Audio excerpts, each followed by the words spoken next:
Fantastic. We are live.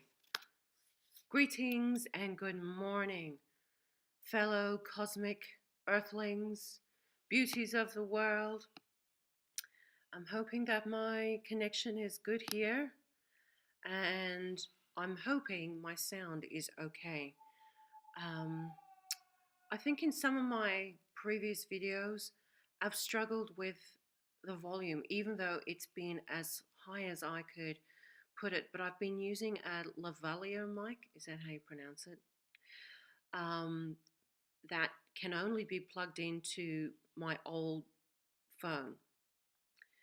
It doesn't have the jack, the the male jack. I don't even know what that's called, but you know how someone like me is with technology. So I've got a little peg connected with a really old set of headphones that I think I bought in 2009. Um, so if my sound is okay, give me a thumbs up.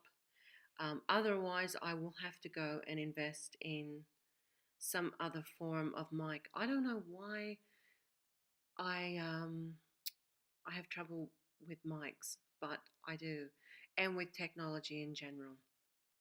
So, how is everybody? Gosh, haven't done a live stream in a while. I have been flat out since the weather has been delicious. The weather has been so nice for me. I feel like I'm living in luxury right now because it's been cold, it's been wet, it's been raining. Things are starting to green up. I cannot tell you how much of a luxury that is because for so many months we have had no rain and now it has broken. But I will go into more detail about that in my upcoming blog, sharing some pictures and, documenting these things. Oh no, why is that saying no data? Please, can we go through a live stream without any issues? Okay, I'm going to keep going because everything's green. But maybe it's just my connection. If my connection is bad, just let me know in the live chat. So anyway, I feel like I've been in luxury. I feel like when that first shower of rain came, actually I was out cementing um, a stone wall and I could see it coming. I thought, oh, of all days, I'm out cementing a wall and it just happens to be the day where the rain breaks. Um, I had tears in my eyes when that rain fell because it had been so long since we had had a solid downpour, and we had one that day. And it turns out it was actually quite isolated because I had asked my neighbor, they only received 5 mils of rain. We received 10. And I text my girlfriend on the other side of the range and I said to her, I said, oh, wasn't this rain lovely? She said, what rain? She told me her ground was dry. Everywhere else was dry. So I just felt it was just such a gift from Mother Earth. I was just completely in debt. And that is what, kind of sparked and broke the rain into this season. And for the last few days, it's been kind of drizzling on and off, and it's been cold, and things are starting to green up. The chickens are happy; they're out grazing, and all the animals are happy because they can now eat some grass. It's a luxury. I it's very hard to describe in words when one of the necessities of life, when there's just such a lack of it, and then when it falls, it's just the most unbelievable feeling ever. More than anything else, it's worth so much, to me at least anyway. So, oh no, it says please check video resolution. Okay. So I'm hoping everybody's well. It's been a very busy time for me. I have been back in my workshop. I've been making incense. I actually made an exorcist incense, which is extremely potent for those that are needing potency. This is your bag. And I have been also creating jewels again, and let me just show you what I've completed recently. This, thank you to Monique for helping me with the name. If you're watching, honey, I asked on my Instagram what could I name this ring that I made, and she suggested using the Sumerian name Nasig, and I absolutely love that. But when I finished this piece, there is something about this ring that took me back further than the time of Sumeria.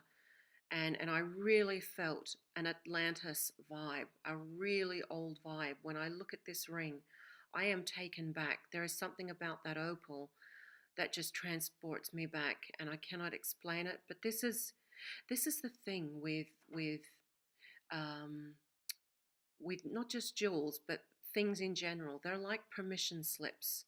Music is a permission slip. Jewels, scents, um, pictures, they are permission slips that either transport you forward or backwards or wherever to other dimensions, other frequencies. And with this ring, I was taken back. When I look at this picture, when I feel this ring, it takes me back to some other time, some other place.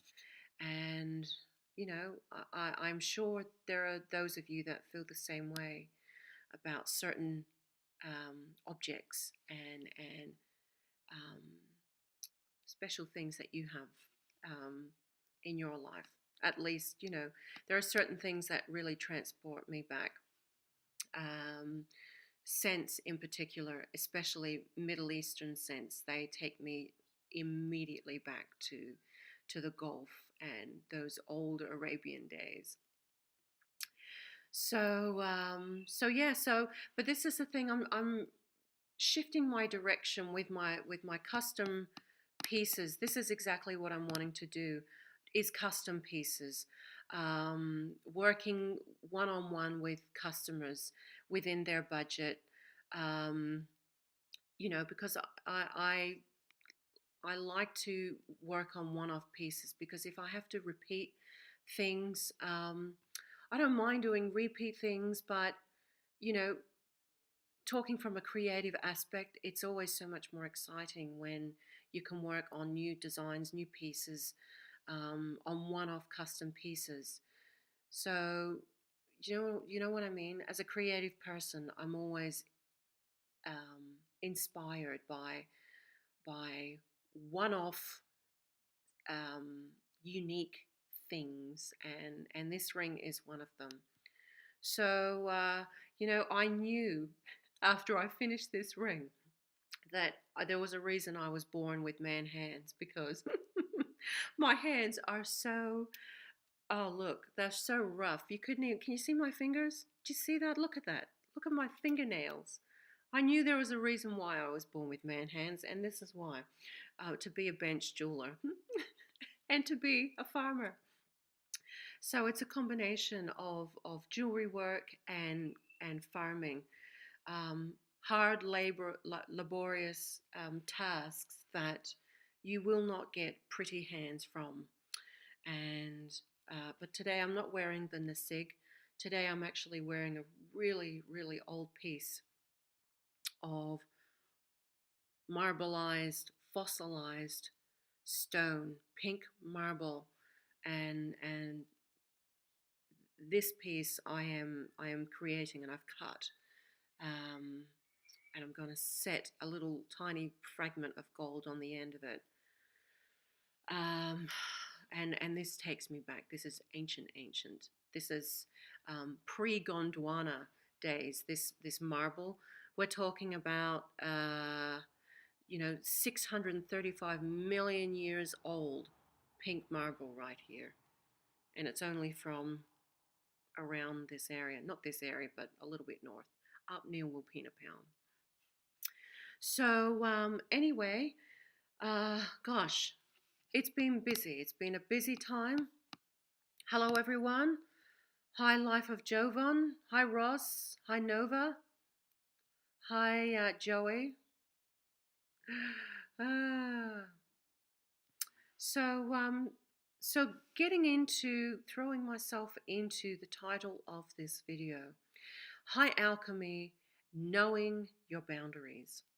I would like to use an example of a recent example of me working with a customer of mine. I would say a very good friend of mine, someone who is also an alchemist. Um, and he had come to me expressing um, expressing a request to change a certain situation, and that involved somebody that was not pleasant or pleasant for him to be around. And of course, we all know this, everything is about vibration, and everything is about maintaining a nice vibration. We all know how it feels to be around people that annoy us, that irritate us, that um, that trigger us in many ways. It could be friends, it could be colleagues, it could be family, it could be anybody. And in this particular case, he was having issue with somebody, and as he is very well aware of, I'm not going to say your name on here, honey, but um, he was mentioning to me that there was somebody he was working alongside that was really causing, some imbalance, and basically he didn't like being around them. The thing about doing any kind of alchemy work, any kind of craft work, esoteric, occult work, any type of witchcraft, there are parameters, and there is a thin line of influencing somebody else's free will, and we all know that those occultists out there, people of the alchemic realms, people that know what they're doing will know you cannot impose on somebody else's free will, because at the end of the day, it's not about them. It's about your response of them and how they are making you feel that way. Why are they triggering you in that way? Why are they causing you to react in a certain way? So with any kind of work that you do in the alchemic realms, when you are performing high alchemy, it's about you, and it's about changing the perception around you. So not about them, it's about changing your perception around you. And that can be tricky, because people in the people in our natural world are very quick to point the finger at somebody else and deflect the energy upon somebody else, where in actual fact it's all about you. And so people are quick to say, oh, you're doing this to me, and you're so annoying, and okay, we get it. But it's about alkalizing and rebalancing the energy around you. And so as I mentioned to him, this was the most important thing, was that we know who is bothering him and creating the imbalance in this scenario, but it is about realkalizing and rebalancing the energy around you. So together we worked on a process of um, of rebalancing and realkalizing this energy around him. And he is a fantastic alchemist, and he completely understands and is knowing fully what he is doing and what he is encompassing, and incredibly intuitive. So it's fantastic when I can I can have some assistance. And so anyone that's worked with me with spellcraft will know that you have to perform the performance yourself. You have to set the stage. I provide the fundamental tools, but you have to perform the spell. You have to perform the magic. So your energy is equally, if not more important than mine. I will program spell work. I will program according to your desires, but it is you that has to see it through. You have to meet me on the other end. And only you can do that. And I make that on purpose like that. So I make these spells on purpose and in accordance to following that way.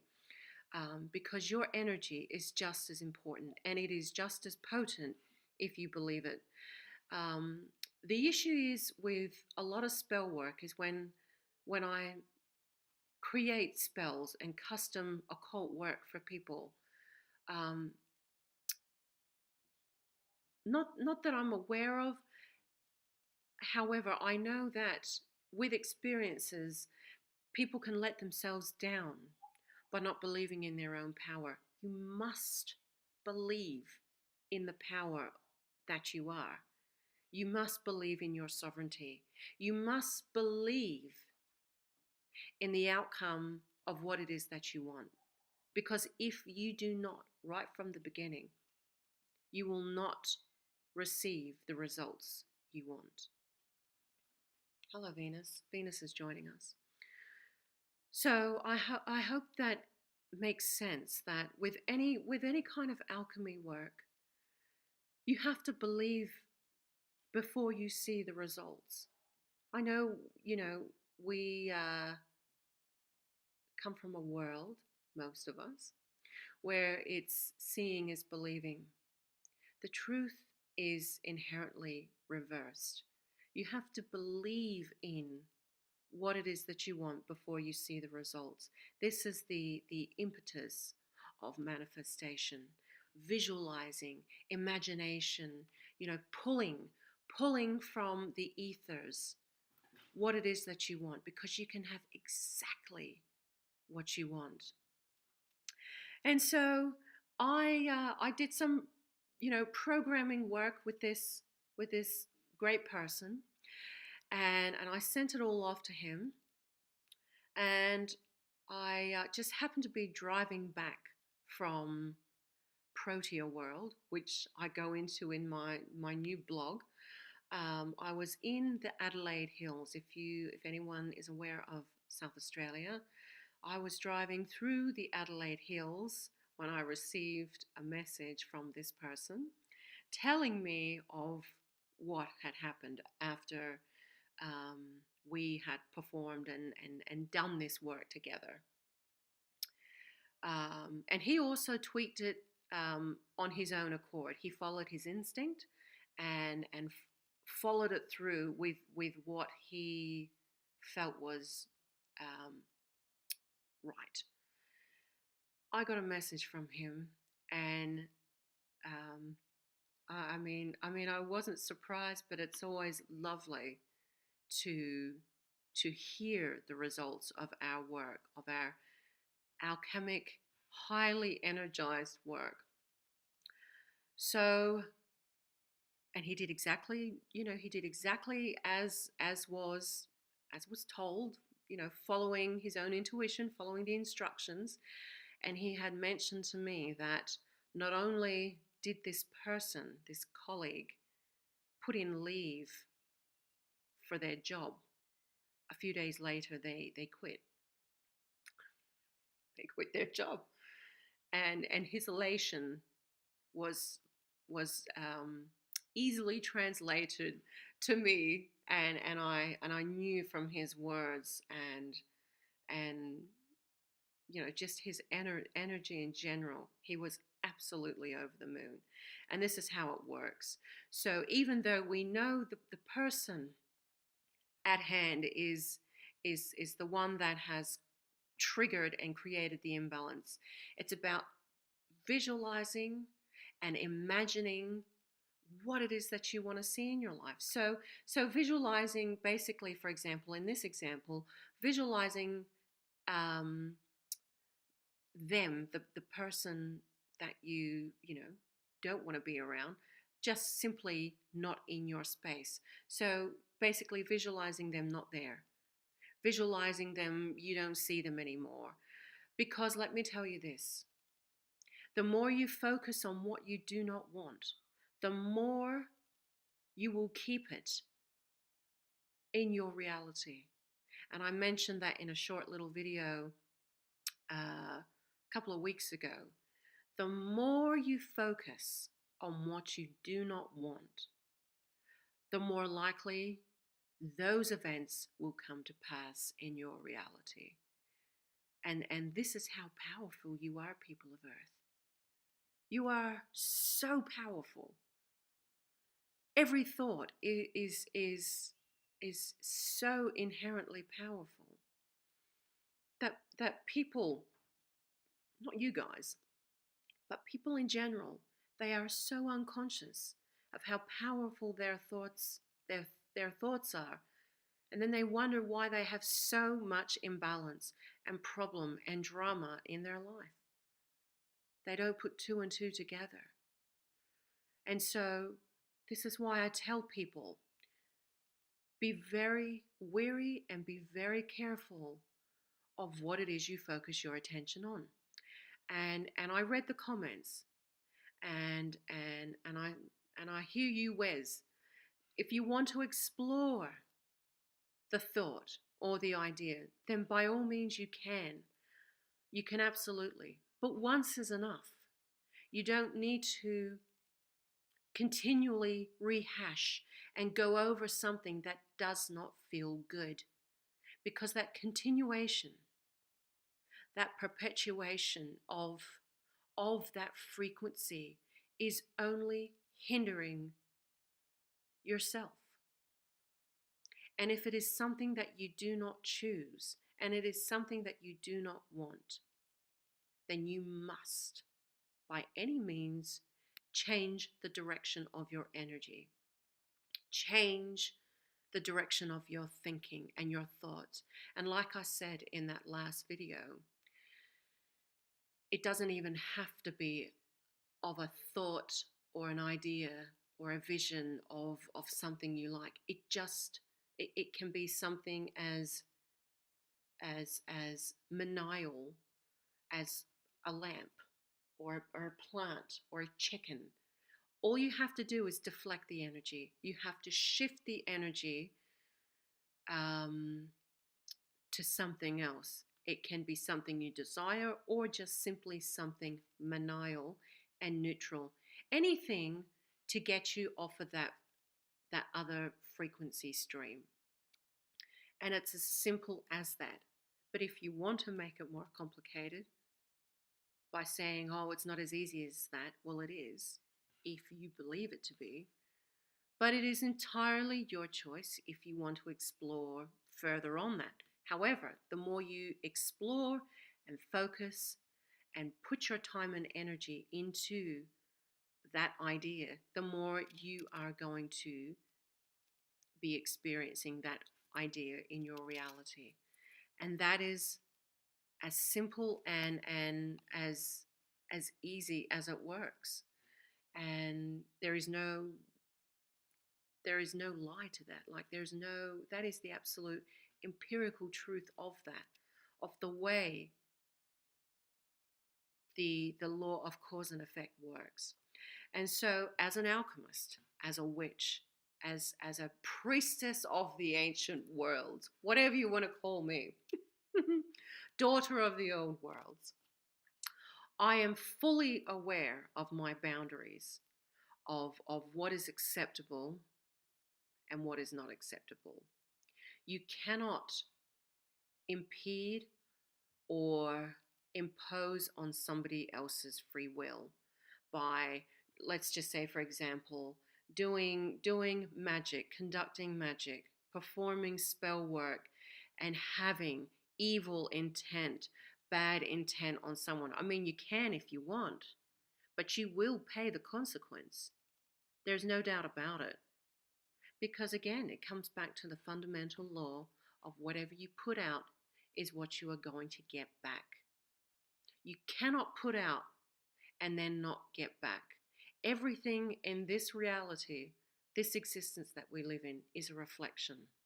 Black and white, dark and light, good and bad. It is simply, you know, it is simply the foundation of our reality. And perhaps it is different in another bubble of existence, in another universe, but at least here, these are our laws. And this is what governs our lives here. So, I mean, obviously, you can do this, but you will pay the consequence. And I have a myriad of stories, hearing, particularly in the Middle East, of of experiences happening, and I have mentioned them before. Of one witch, and she was someone that was not grey. She was definitely performing a lot of black magic, um, and she paid. She paid with her life in the end, and her magic was so black. It was so hard, very hard magic, and she did not have boundaries. It was more about what she was being paid, and I know this. She would dig up bodies of skeletons at cemeteries, and she would put the spell, put the talisman, or whatever it is that she was using. She would put the spell in the cheek. So basically, digging up a dead person and put the spell in a cheek, and then reburying the body again. And for the person that um, was to be receiving that energy from her, there is no way they are going to find that spell and be able to break it. Who is going to go and dig up a skeleton? First of all, you'll probably be thrown in jail first, at least in this country. Other countries, they've got their own laws and whatever. But who is going to do that? Nobody. So you would never find this spell. You would never find it. So you could never reverse it. And in many ways, these types of spells, you would have to go to a proper, authentic professional who knows how to deal with these energies, because it goes beyond, I say professional, but somebody who is an expert in reversing these things, because there's also parameters of trying to reverse a very potent form of black magic. You also can be influenced by these energies that have been created. So you need to know what you're dealing with, and that's why, obviously, being clairvoyant, you know what you're dealing with. But if you're not, you're going to have a hard time dealing with these hard energies. And so you have to know, and you have to know. And so basically, this is absolutely um, borderless in the fact that this woman had absolutely no parameters. She had no boundaries, but she paid. She paid in a big way with her life. She died a really bad death. And not only that, when she went to Mecca to see the Kaaba, if those of you who are follow Islam or you're Muslim, you have to go and do and perform the Hajj. Well, she went to Mecca. She went to walk around the Kaaba. She could not see it. So the Kaaba, if you're not aware of it, is the big black box, the big black, um, you know, box-looking thing with the gold inscription around it. She could not see it. Could you imagine such a holy place? She was unable to see that, even though she was there. She was unable to see the Kaaba. Bismillah. Can you imagine? So she could not see this. And that is a result of the work that she was performing. on some level, I believe she probably wasn't allowed to see it. Or being someone who was clairvoyant, which she would have to be performing the kind of work she was, energetically she was not allowed to see it. She couldn't see it. So, so as a consequence, you will have repercussions of that kind of work.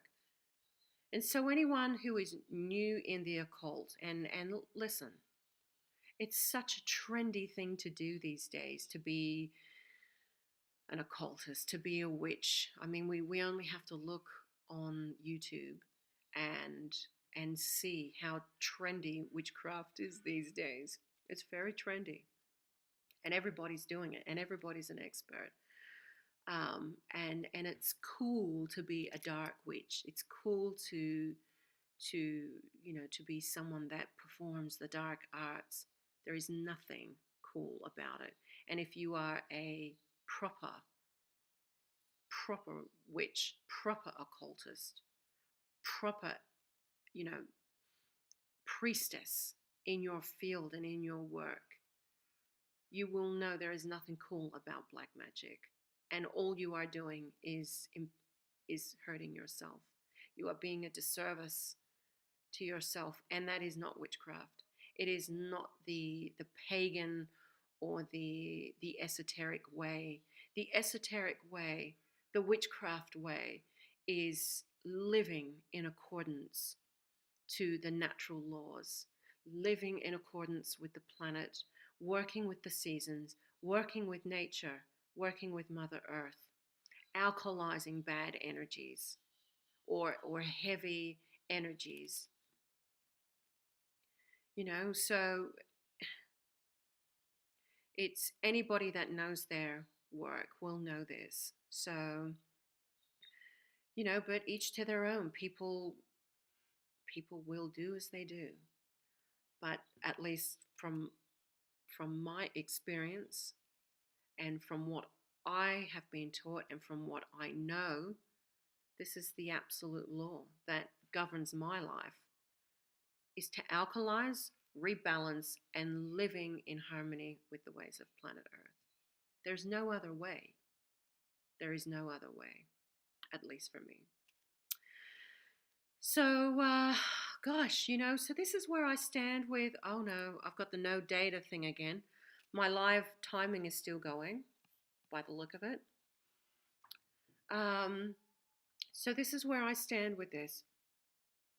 And everybody, being that they are unique and they are individual, they also will learn and know their own boundaries.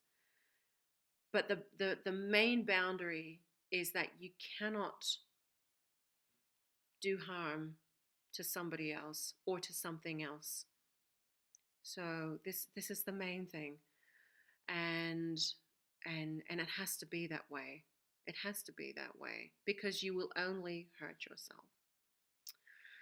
So anyway, I just thought I would share with you those experiences.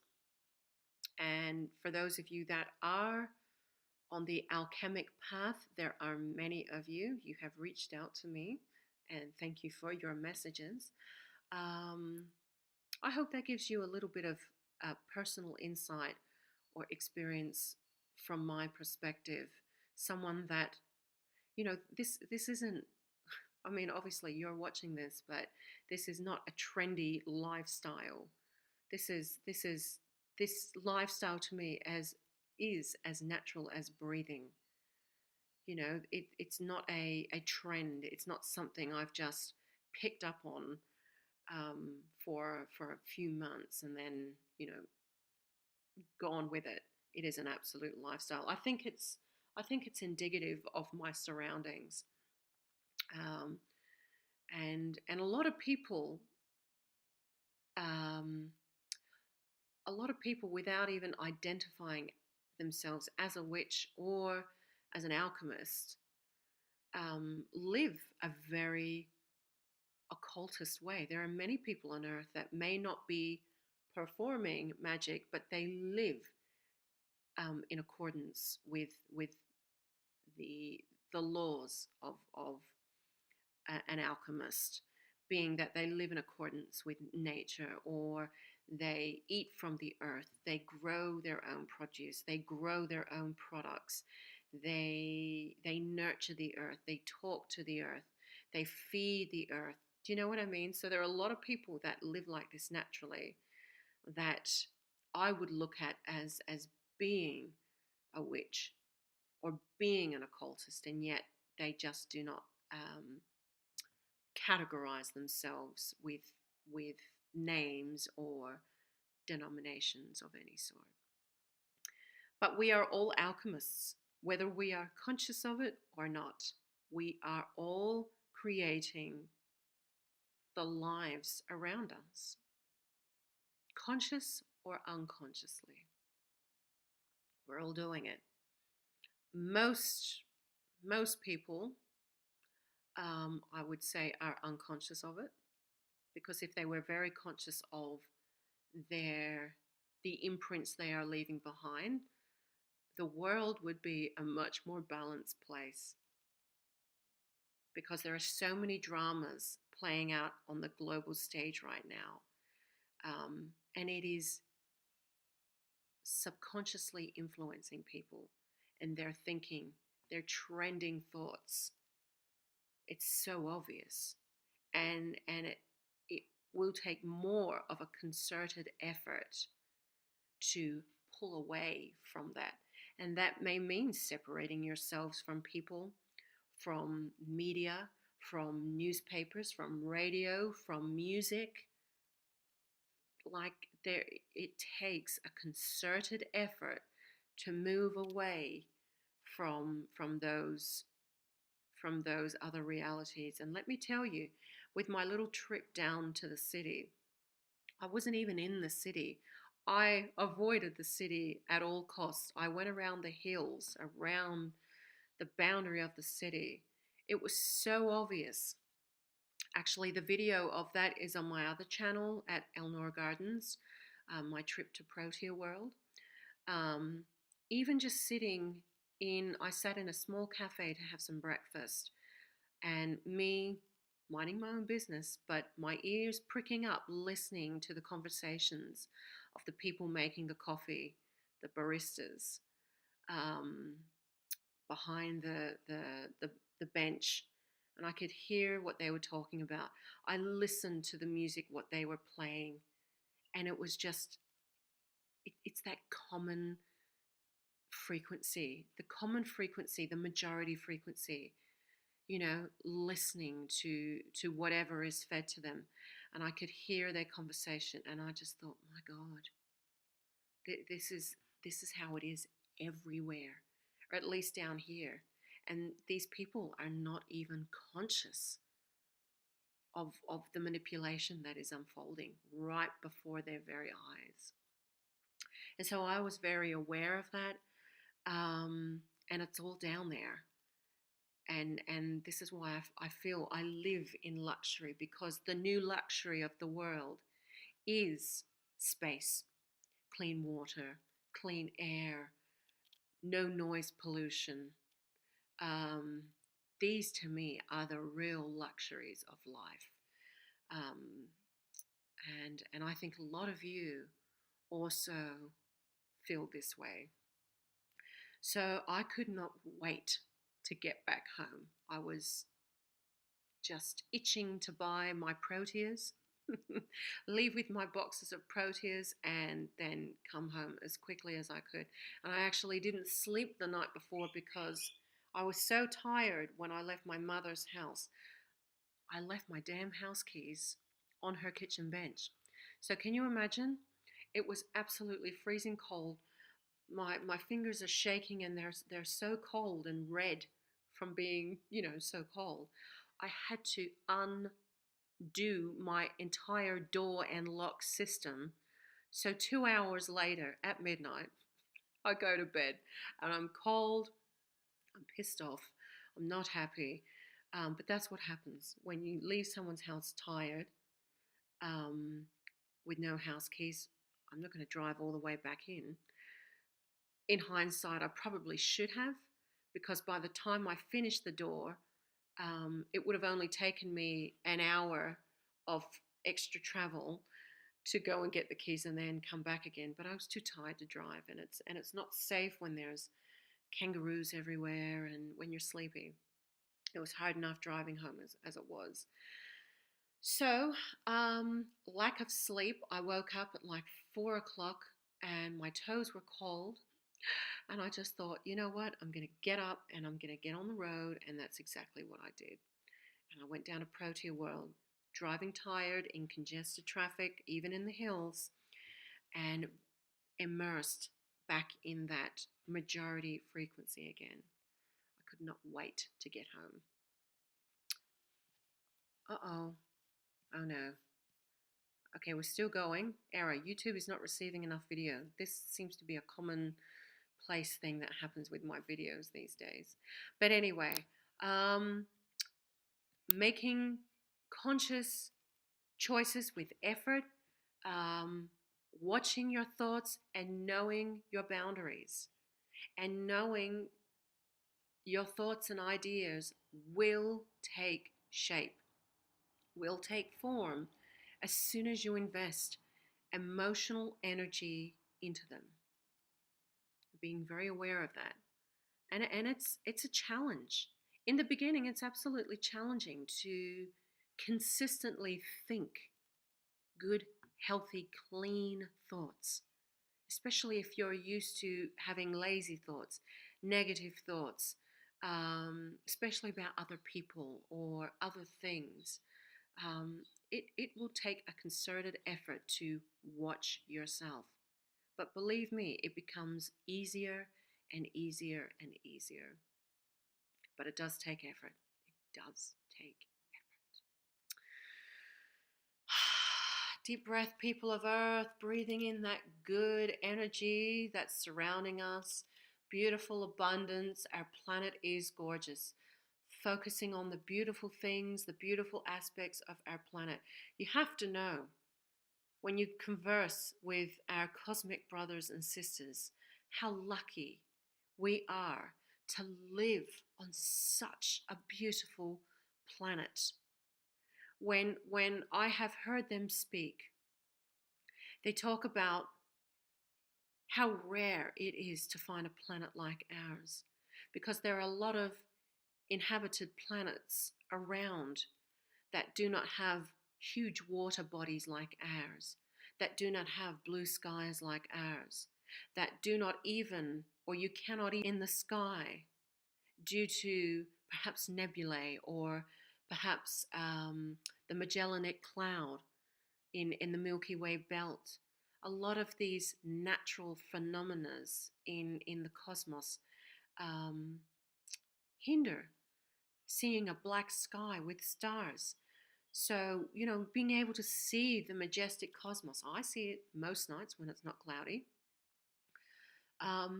Having green trees, having an abundance of landscapes and diversified environmental conditions.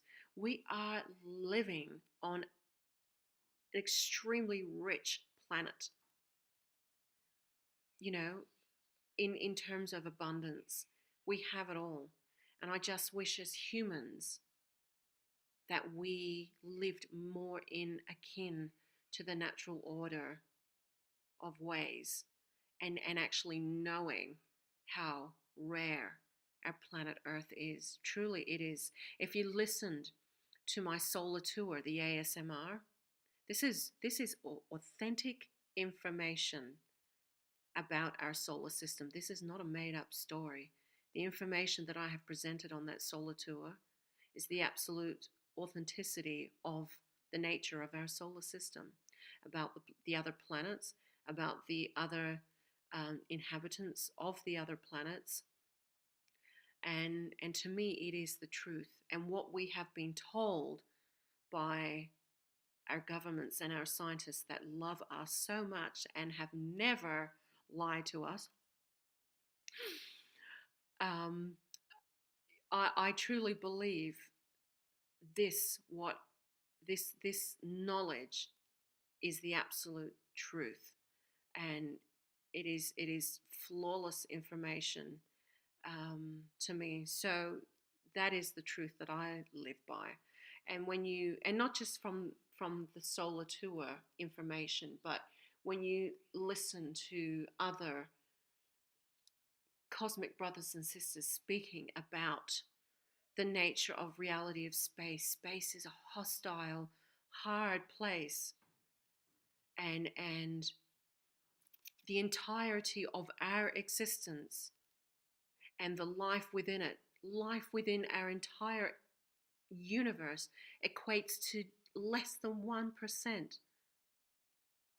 I mean, the 1% is actually huge in numbers, but then again, we do not know the size of our universe, but that's just a question that cannot be answered. But it is huge, and knowing how rare it is to have a planet that ticks all the boxes, environmentally speaking, it is even Venus. Our brothers and sisters of Venus, um, their planet is almost as beautiful as ours, but still, it's different from ours. And although our Venusian brothers and sisters live um, much more peacefully and in accordance with the natural laws, being that they are most likely 1,000 years in advance to our own progression, um, their planet is not like Earth. Earth is just magnificent, and these things we take so much for granted, focused on all the things that just don't matter. What matters is the preservation of our planet and utilizing and working in accordance with the natural laws of perpetuating this abundance by planting trees, planting fruit, planting produce, and doing it on an ethical way, on an ethical front. To me, this is the there is nothing more important to me than the preservation of our planet. There is nothing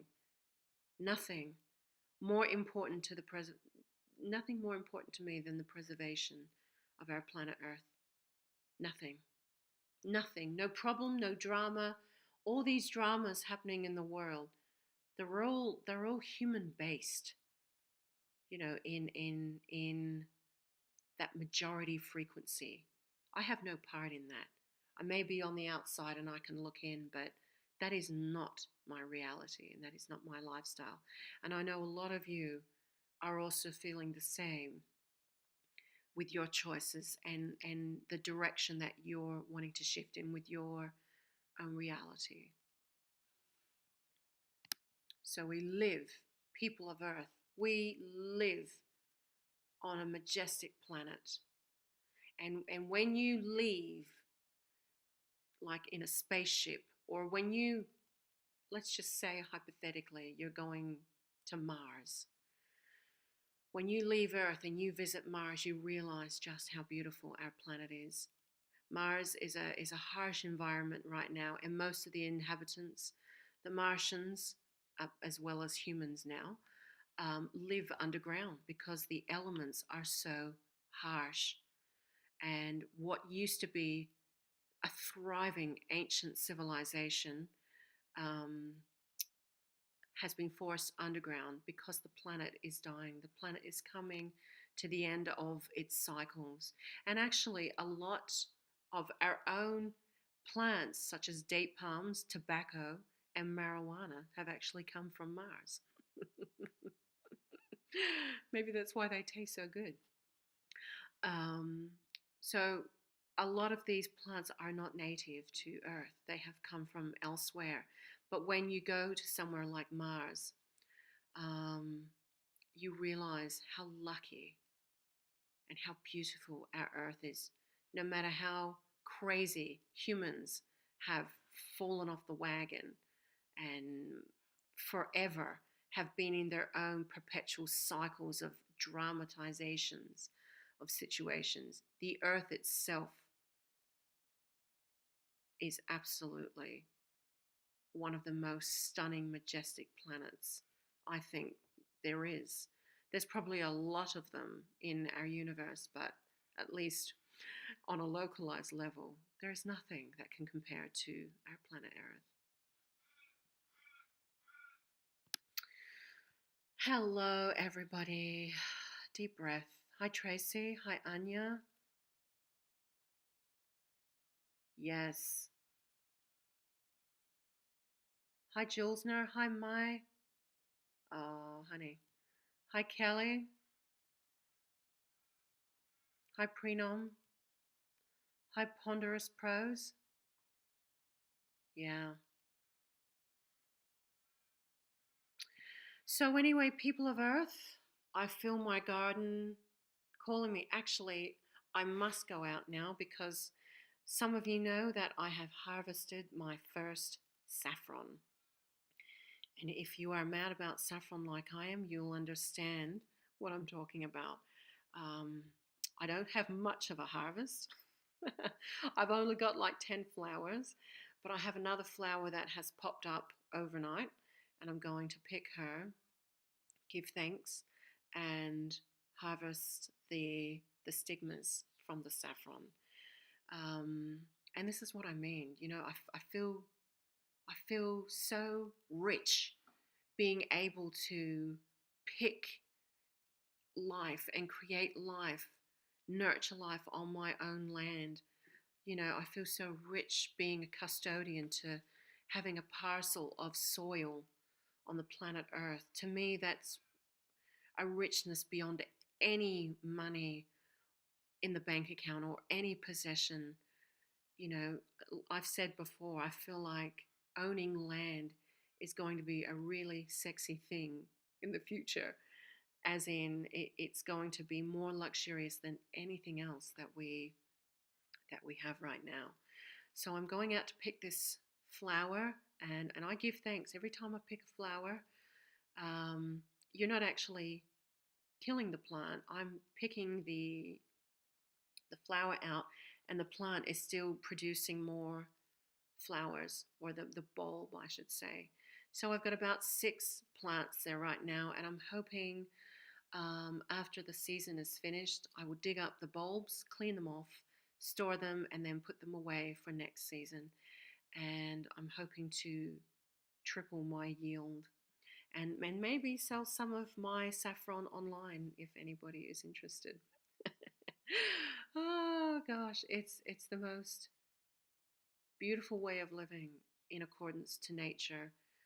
And you don't need much land to start with. You'd be surprised at how many great people on the planet have utilized the tiniest space and have really innovated their way in creating a natural world around them and producing and harvesting and, you know, being nurtured by Mother Earth. It's phenomenal. So I must go out and see my chooks and pick my saffron this morning. So, anyway, love you people, and whatever it is that you're doing, trust yourself and live the best way that you can in accordance with nature, in accordance with our planet Earth. Know who you are, trust in your sovereignty, and know your power. You are the decider, you are the chooser, and it is what it is. So mote it be. I love you guys, and may you always live in harmony with the ways of planet Earth. Love you guys.